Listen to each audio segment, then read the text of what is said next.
العلم هو النور الهادي والمفتاح لكل الخير، من يرد الله به خيرا في الدين يفقهه فيدري. نفهم بالعلم القرآن، بالعلم يزيد الإيمان، وبه يمتاز الإنسان، وبفكر عال وبيان.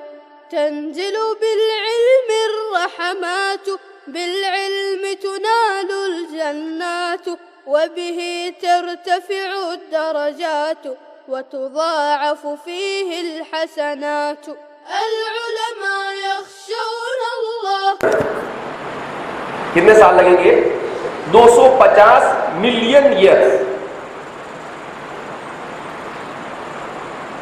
ایک راؤنڈ لگانے میں.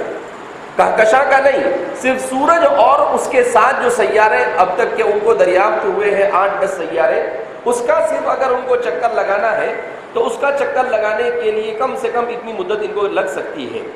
بہرحال ایک محتاط اندازے ہے کہ بعض دیگر اندازوں کے مطابق یہ تعداد 4 خرب کہکشائیں بھی بتائی جا سکتی ہیں. ان میں سے ہر کہکشاں اپنی جگہ منفرد، متحرک اور نہایت عظیم الشان ہے. ہماری تو بہت چھوٹی ہے، ہماری کہکشاؤں سے بڑی بڑی کہکشائیں ہیں. ہماری اپنی کہکشاں یہ ایک عظیم الشان ٹکیا ڈسک کے مانند ہے، جس کا مرغولہ نما اسپیرل دیو ہیکل بازو ہے، اور ٹکیا کے بیچوں بیچ ایک گومٹ بلب سا موجود ہے. یعنی جیسے وہ طوفان میں ہوا چلتی ہے تو بیچ میں کیسا خالی جگہ رہ جاتا ہے، اس انداز میں اس میں موجود ہے.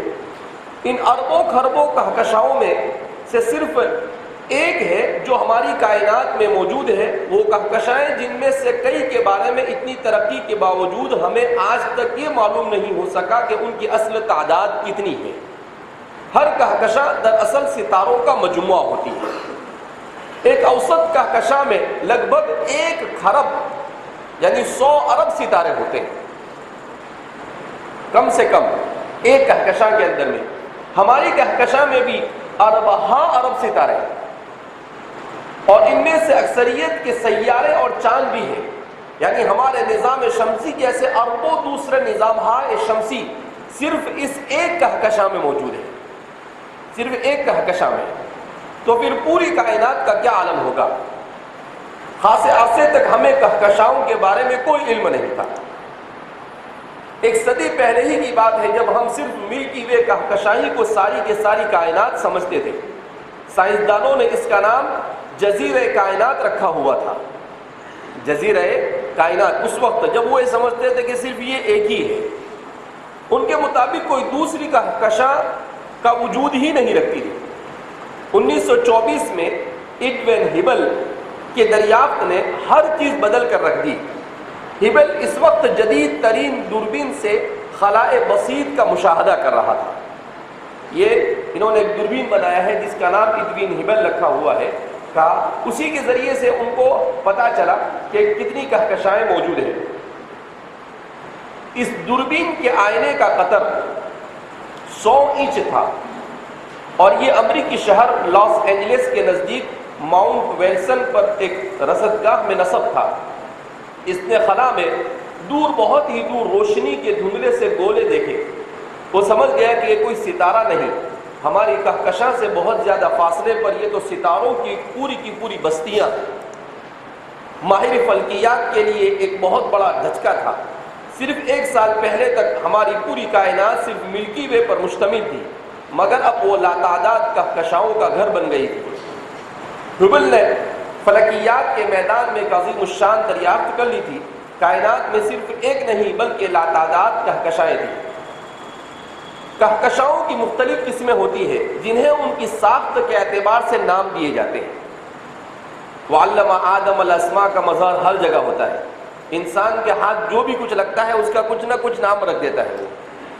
جیسے کہ گردابی کہکشاں، ویرپول گلیکسی، گرداب کی طرح وہ ہوتی ہے اس لیے اس کا نام. بیضوی کہکشاں انڈے کی طرح ہوتی ہے تو ایسی کہکشاں کو بیضوی کہکشاں کہتے ہیں. ایلپٹیکل گلیکسی، رینگ کے جیسی انگلی میں جو پہنتا ہے آدمی انگوٹھی اس کے جیسی ہوتی ہے کچھ کہکشائیں، تو اس کو چھلے کی شکل والی کہکشاں، مرغولہ نما کہکشاں، اسپیرل کہکشاں. ہماری جو کہکشاں ہے وہ مرغولہ نما ہے. کیا مطلب کہ نہ پوری گول ہے اور نہ لمبی ہے، بلکہ وہ اس طرح سے بنی ہوئی ہے کہ گول بھی ہے، تھوڑی لمبی بھی ہے اور اس کے بازو بھی نکلے ہوئے ہیں. تو اس وجہ سے اس کو مرغولہ نما کہکشاں کہتے ہیں. مثلا ایک کہکشاں جسے میسس کیٹلاک کی 78ویں کہکشاں یا مختصراً صرف 87M کہا جاتا ہے، ایک بیضوی کہکشاں، یعنی اس کا یہ بالکل انڈے کی طرح وہ بنی ہوئی ہے، تو اس کو بیضوی کہکشاں کہتے ہیں. M87 اس کا نام دیا ہے انہوں نے. تو یہ M87 کہکشاں ہے جو انڈا نما ہے، اس وجہ سے اس کا نام انہوں نے اس انداز میں دیا ہے. یہ کمپیوٹر سے بنائی ہوئی تصویر نہیں ہے، یہ کہکشاں کی وہ تصویر ہے جو انہوں نے جو دوربین بنائی ہے، سب سے بہت باریکی کے ساتھ دیکھنے والی دوربین، اسی دوربین سے لی گئی یہ تصویر ہے.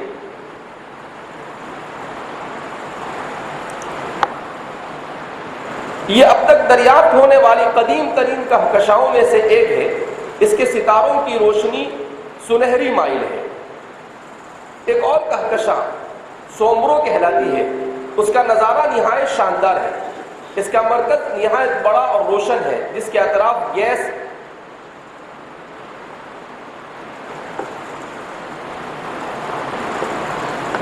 کہکشاں سومبریرو کہلاتی ہے. اس کا نظارہ نہایت شاندار ہے. اس کا مرکز نہایت بڑا اور روشن ہے، جس کے اطراف گیس اور گرد کے بادلوں کا ایک بڑا سا ہالہ بنا ہوا ہے. کہکشائیں دیکھنے میں بے حد حسین نظر آتی ہیں. یہ خلا میں عظیم الجثہ کھڑکیوں کی طرح چکراتی اور وسیع اور عریض خلا میں تیرتی دکھائی دیتی ہے. اسی لیے قرآن کریم نے سورہ یاسین میں کہا کل فی فلک یسبحون، کہ ہر ایک اپنے مدار میں تیر رہا ہے. تو بالکل اسی انداز میں قرآن کریم نے جس انداز کو بیان کیا ہے، اسی انداز میں آج کی تحقیق اسی لیے کہتے ہیں کہ یہ قرآن کریم اور اس کی تعلیمات سے کم 1450 سال پیچھے ہے. ابھی یہ ایسی شاندار آتش بازی کا نمونہ لگتی ہے جو صناع فطرت نے گویا اپنے ہاتھوں سے ترتیب دی ہو. ہمارے لیے کہکشاؤں کی وسعت کا تصور کرنا نہایت مشکل ہے. زمین پر ہم فاصلہ میلوں میں طے کرتے ہیں، مگر خلا میں فاصلہ نوری سال سے ناپا جاتا ہے. روشنی جو فاصلہ ایک سال میں طے کرتی ہے وہ ایک نوری سال لائٹ ایئر کہلاتا ہے. یہ فاصلہ 60 کھرب میل سے ذرا ہی کم نہیں بنتا. 60 کھرب میل ایک سال کا، 60 کھرب.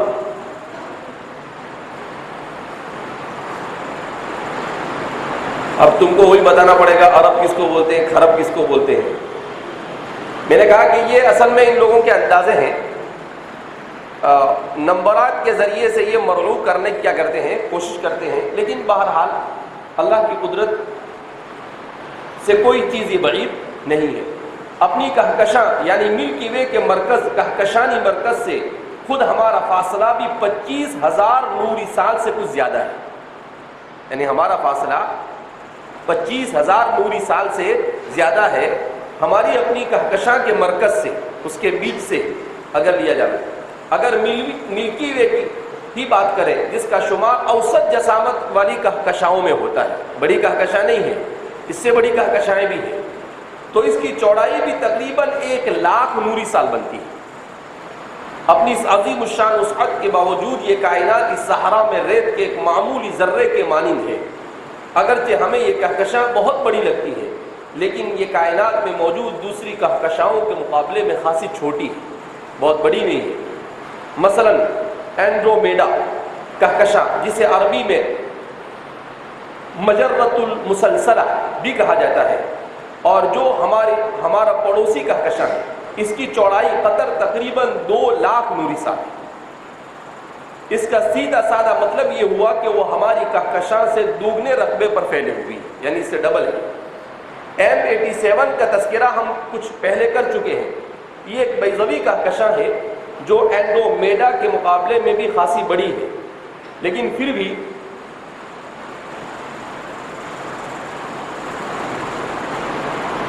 یہ IC 1101 نامی کہکشاں کے مقابلے میں نہایت چھوٹی. یہ جو کہکشاں ہے IC 1101 اب تک کی دریافت ہونے والی سب سے بڑی کہکشاں ہے. یہ ہماری کہکشاں سے تقریباً 60 گنا بڑی ہے. ہماری کہکشاں سے کتنی بڑی ہے؟ 60 گنا. یہ اسی لیے انہوں نے کہا تھا نا کہ اگر رب العالمین کی تفسیر کرنے کے لیے بیٹھ جاؤں تو سلیمان الدرانی فرماتے ہیں کہ مجھے کتنے چاہیے؟ 1000 جلدی چاہیے اور ہر جلد 1000 صفحات کی. اب تک ہم جان چکے ہیں کہ کہکشائیں بہت وسیع و عریض ہوتی ہے اور یہ خلا میں ہر طرف پھیلی ہوئی ہے. لیکن ایسا کیوں ہے؟ یہ فلکی طبعیات کا اہم سوال ہے کہ کہکشاں کہاں سے آئی ہے. ہم اب تک پوری طرح یہ نہیں سمجھ سکے. انسان نہیں سمجھ سکا. سائنسدانوں کے اندازے کے مطابق کائنات کی ابتدا 13.7 ارب سال پہلے بگ بانگ سے ہوئی تھی. یعنی ایسے دھماکے سے ہوئی. دھماکے سے اتنی بڑی بڑی کہکشائیں بن گئی. یعنی قرآن کریم جو صفحہ کہتا ہے اس سے آگے بڑھ کر ان کو تو ہومقا ہی کہہ دینا چاہیے. یہ انتہائی گرم اور بے انتہا کثافت والا مرحلہ تھا. ہم جانتے ہیں کہ تب کہکشاں جیسی کوئی چیز موجود ہی نہیں ہو سکتی تھی. اس کا صاف مطلب ہے کہ کہکشائیں بہت بعد ہی میں پیدا ہوگی. ظاہر ہے ہوگی مطلب تکا مار رہے ہیں. رمیۃ بغیر رامین، اندھے میں تیر مارنا. ظاہر ہے کہ کوئی بھی کہکشاں اپنے آپ میں ستاروں کا مجموعہ ہوتی ہے اور کائنات میں اولین ستارہ بگ بانگ کے 20 کروڑ سال بعد وجود میں آیا تھا. قوت ثقل گریویٹی نے ایسے اربوں اولین ستاروں کو بتدریج یکجا کرنا شروع کیا اور آخرکار کائنات میں اولین کہکشاں وجود میں آ گئی. یہ ان کے اپنے اندازے ہیں جس کے بارے میں صرف یہی کہا جا سکتا ہے ان یتبعون الا الظن وان الظن لا یغنی من الحق شیئا. حبل خلائی دوربین ہمیں ماضی کے اس اولین دور میں جھانکنے کا موقع فراہم کرتی ہے کہ جب کہکشائیں وجود میں آنا شروع ہوئی تھی. آسمان میں ستاروں کی روشنی کو ہم تک پہنچنے میں ہزاروں، لاکھوں بلکہ اربوں سال تک لگ جاتے ہیں. ستاروں کی روشنی جو ہم دیکھتے ہیں وہ دراصل ان ستاروں کا ماضی ہوتا ہے. سورج سے زمین پر ہمارے تک جو روشنی پہنچتی ہے اس کو 8 منٹ لگتے ہیں. کتنے منٹ لگتے ہیں؟ 8 منٹ. جو سورج ہم کو نظر آتا ہے یہ 8 منٹ پہلے کا سورج ہوتا ہے.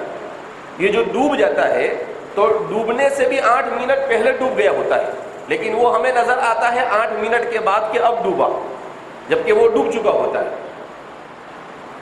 ستاروں کی روشنی جو وہ ہم سے جتنے نوری سال دور ہوں گے، آج کی تاریخ میں ان سے ہم تک پہنچنے والی روشنی اتنے ہی سال پہلے کی ہوگی، اور وہ روشنی ہمیں ان ستاروں کے اتنے ہی قدیم ماضی کی خبر دے رہی ہوگی. جب ہم ہبل ڈیپ فیلڈ نامی دوربین میں جھانکتے ہیں جو ہبل خلائی دوربین ہی کا ایک اہم حصہ ہے، تو ہمیں کہکشائیں چھوٹے چھوٹے دھبوں کی صورت میں نظر آتی ہیں. وہ دور دراز ماضی کی کہکشائیں آج کے قریبی کہکشاؤں سے بہت مختلف ہیں. وہ کہکشائیں روشنی کے چھوٹے دھبوں جیسی لگتی ہے جن میں ہم بمشکل فرق کر پاتے ہیں. ایسے ہر دھبے میں کروڑوں یا اربوں ستارے ہیں جنہوں نے قوت ثقل کے زیر اثر ایک جگہ جمع ہونا شروع کر دیا تھا. یہ سب اللہ رب العزت کا نظام ہے. یہ تو ہر چیز کو لا آف نیچر کے ساتھ جوڑتے چلے جاتے ہیں. یہ دھندلے دھبے اولین کہکشائیں ہیں جو بگ بانگ کے لگ بھگ 1 ارب سال بعد بننا شروع ہوئی. لیکن بہرحال یہ اس سے پہلے یہ بات ہو چکی ہے. اگر ہمیں مزید دور تک ماضی میں جاگنا ہو تو اس کے لیے ہمیں مختلف قسم کے اس سے بھی کہیں زیادہ طاقتور دوربین کی ضرورت ہوگی، یا ایک ایسی دوربین ہونی چاہیے جو اب تک کی سب سے بڑی دوربین ہو، یعنی اب تک کہ وہ نہیں پہنچ سکے. آج کل عام طور پر جدید تحقیقات نے پوری دنیا کو حیران کر رکھا ہے اور ہر چیز کو مشاہدہ، تجربہ اور عقل کے پیمانے پر تولنے اور پرکھنے کی کوشش کی جا رہی ہے، جس سے مسلمان بھی متاثر ہو گیا ہے. بعض مغربیت زدہ افراد یا تو کھینچ تان کر قرآن کی سائنسی تفسیر کرتے ہیں جو اصول تفسیر اور اہل سنت والجماعت کے طریقے کے خلاف ہے، اور بعض جدید تحقیقات کا مقارنہ قرآن کے ان مفاہیم سے کرتے ہیں جو ان کے اپنے متعین کیے ہوئے ہوتے ہیں، اور کہتے ہیں کہ قرآن اور سائنس حقائق میں تعارض ہے. دونوں رویے غلط ہیں. اس کی سائنسی تفسیر یا قرآن سے اس کا مقابلہ کرنے سے قبل یہ چند اصول بنیادی ہے پیش نظر ہونے ضروری ہے. یعنی اب یہ جدید تحقیق آتی ہے تو اٹھا کر قرآن کے ساتھ اس کو لوگ جو فٹ کرتے ہیں. تو اس سلسلے میں ایک کتاب کا خلاصہ میں نے یہاں پر جمع کیا تھا. نمبر 1، جس آیت کی تفسیر کرنی ہو اس کا علوم عربیہ کے اعتبار سے مکمل گہرائی کے ساتھ جائزہ لیا جائے. لغت کے اعتبار سے فروق لغویہ، اشتقاق، وجوہ نظائر کو ملحوظ رکھنا ضروری ہے، اور اس کے اعراب کے جائزے کے لیے نحو و صرف کے اعتبار سے مکمل واقفیت مکمل اہمیت کی حامل ہے. یعنی جب تک کہ کسی بھی آیت کی تفسیر کونی کرنی ہو، اس کو تفسیر الاعجازی کہا جاتا ہے آج کل کی عربی اصطلاح کے اندر میں، جس کو ہم اردو میں سائنسی تفسیر کہتے ہیں. تو کہا اس کے لیے سب سے پہلا اصول یہ ہے کہ جس آیت کی تفسیر کرنا ہو اس کا لغت کے اعتبار سے مکمل آپ کو جائزہ لینا ہوگا کہ اس کا اصلی معنی کیا ہے، یہ کتنے معنی میں عربی زبان میں مستعمل ہے، قرآن کریم سیاق و سباق کے اعتبار سے یہاں پر کس معنی کے لیے اسے استعمال کر رہا ہے، اعراب کے اعتبار سے اس کے کتنے معنی بن سکتے ہیں. تو سب سے پہلے اس کا جائزہ لینا ہوگا. پھر اس کے بعد اس کے معنی کا جائزہ، جس کے لیے فصاحت اور بلاغت، بیان اور معنی کے اصول پیش نظر رکھنا ضروری ہے، تاکہ کون سا لفظ کب حقیقت پر محمول کیا جاتا ہے اور کب مجاز پر، اور پھر مجاز پر دلالت کرنے کے لیے کیا کیا اصول و ضوابط ہیں ان کا جاننا بھی ضروری ہے. یہ انتہائی وسیع باب ہے جس کا احاطہ آسان نہیں، البتہ ناممکن بھی نہیں.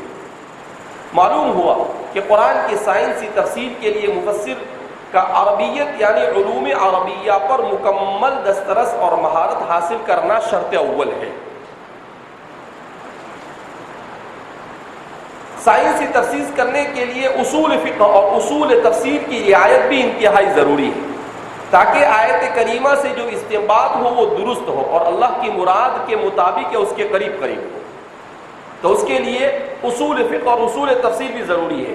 اب ڈاکٹر ذاکر نائک اور ان جیسے لوگ جن کو بیچاروں کو نہ عربی آتی ہے نہ اصول فقہ کی ہوا لگی ہے، کچھ نہیں لگی ہے، اور یہ اٹھا بیٹھے کہ قرآن کی سائنسی تفسیر کیا کر دیتے ہیں، شروع کر دیتے ہیں. اتنا آسان نہیں ہے جتنا ان لوگوں نے قرآن کریم کی تفسیر کو سائنسی سمجھ لیا ہے. نمبر 4، سائنسی تفسیر کے لیے مفسر کا علوم قرآن سے واقف ہونا بھی ضروری ہے، جس میں اسباب نزول، ناسخ و منسوخ کا علم، آیت اور سورت کا مکی یا مدنی ہونا، قراءت قرآنیہ کے اختلاف کا علم. اس کے بغیر اللہ کی صحیح مراد کے قریب پہنچنا ممکن نہیں ہے. جب تک کہ علوم قرآنیہ جتنے ہیں ان سے واقفیت نہ ہو اس وقت تک آپ قرآن کریم کی کوئی سائنسی تفسیر کر سکتے نہیں. یہ بہت سارے اصولوں کو میں نے خلاصے کے ساتھ 5 اصول میں ذکر کر دیا، اور آخر ہے تفسیر قرآن کے صحیح طریقے کا جاننا بھی ضروری ہے. مثلا تفسیر القرآن بالقرآن، یعنی کون سی آیت کہاں تفصیل کے ساتھ اور کہاں اجمال کے ساتھ، اور تفسیر القرآن بالحدیث، اس آیت کی تفسیر احادیث مبارکہ میں کیا کی گئی ہے. کم سے کم کسی بھی آیت کی تفسیر کونی کے لیے، سائنسی تفسیر کے لیے 5 اصول کا جاننا کیا ہے، 5 اصول کو پیش نظر رکھنا ضروری ہے. ان 5 میں اور بہت ساری چیزیں آ جاتی ہیں، وہ الگ ہے. لہذا قرآن کریم کی سائنسی تفسیر کا جو عام مزاج بنا ہوا ہے، یہ ہمیں اس سے متاثر ہونے کی ضرورت نہیں ہے. بہرحال ایاک نعبد و ایاک نستعین، مالک یوم الدین. اب اخیر میں یہاں پر یہ بتلایا تھا کہ رب العالمین، تو اس میں یہ کہا گیا کہ بھئی قرآن کریم کی اس طرح کی تفسیر کرنے کے لیے اس میں 7 آیت اس کو مالک یوم الدین، رب العالمین جو ہے، مالک یوم الدین جو ہے اس کو جو پڑھا گیا ہے تو تقریباً اس کو 6 طرح سے پڑھا گیا ہے. کتنی طرح سے پڑھا گیا ہے؟ 6 طرح سے پڑھا گیا ہے. سب سے پہلے تو اس کو پڑھا گیا ہے مالک یوم الدین. کیا پڑھا گیا؟ مالک یوم الدین. اور پھر اس کے بعد دوسرے نمبر پر اس کو پڑھا گیا ہے ملک یوم الدین. دوسرے نمبر پر کیا پڑھا گیا اس کو؟ ملک یوم الدین. اس کے بعد تیسرے نمبر پر اس کو پڑھا گیا ہے ملک یوم الدین، فعل پڑھا گیا اس کو، ملک یوم الدین۔ چوتھے نمبر پر اس کو پڑھا گیا ہے بالرفع، رفع کے ساتھ، ملک یوم الدین، ملک یوم الدین، اور نصب کے ساتھ بھی ملک یوم الدین۔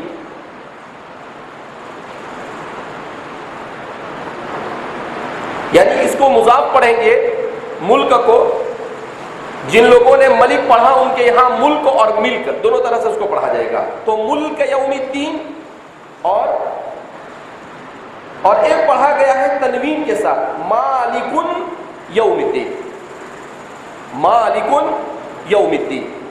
تو اس طریقے سے اس میں یہ 6 قراءتیں ہیں، ان 6 قراءتوں میں سے 2 قراءتیں مشہور ہیں، ملک یوم الدین اور مالک یوم الدین، اور اس کے علاوہ جو دوسری قراءتیں ہیں جس میں مضاف بنا کر اس کو مرفوع اور منصوب پڑھا گیا، اس کو تنوین کے ساتھ پڑھا گیا، اس کو مرفوع پڑھا گیا ہے، تو یہ تو دوسری 4 شکلیں بنتی ہے، مالک یوم الدین یا ملک یوم الدین جو فعل کے ساتھ پڑھا گیا ہے، اور ملک یوم الدین اور ملک یوم الدین، یہ 4 قراءتیں قراءت شاذہ ہے۔ یہ قراءت کیا ہے؟ قراءت شاذہ ہے، قراءت متواترہ نہیں ہے۔